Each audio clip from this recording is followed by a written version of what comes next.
Good morning, everybody. It's Friday morning. Hope you've had a good week. This morning, I want us to think about another characteristic from that list of the fruits of the Spirit in Galatians 5. And one of the things we've talked about this week, and we'll be continuing into next week, is how this list of the fruits of the Spirit really are laid out in sort of a logical progression that moves us toward godliness. And as we look at these, we see that the next logical step, moving from what we talked about yesterday as we discussed patience, is moving toward kindness. You see, patience is kind of the willingness to forgive and overlook and let bygones be bygones. But when we come to kindness, kindness is something that's active. It's doing something. And in a sense, we might call kindness love in action.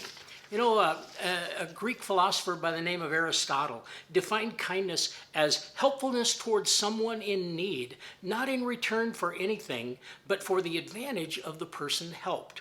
Now, that means that kindness, we might call it as Christians, an expression of grace, offered to someone just because they are a someone, a person created in the image of God, and they don't need to do anything to deserve our kindness. So you may be wondering, where can we find opportunities for kindness? Well, here's a hint.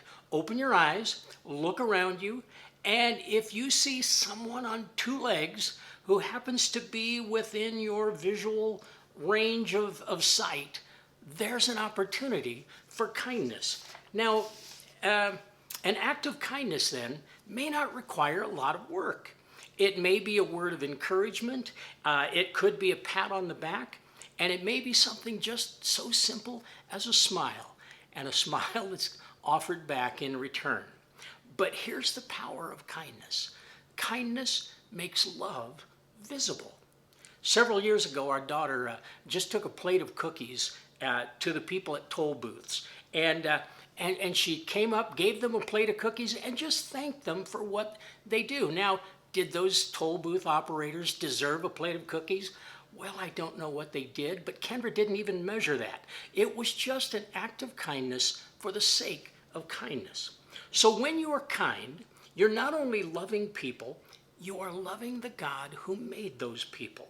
And someone has said, kindness is the language which the deaf can hear and the blind can see. And the world could use a good dose of kindness right now with all of the confusion that's going on.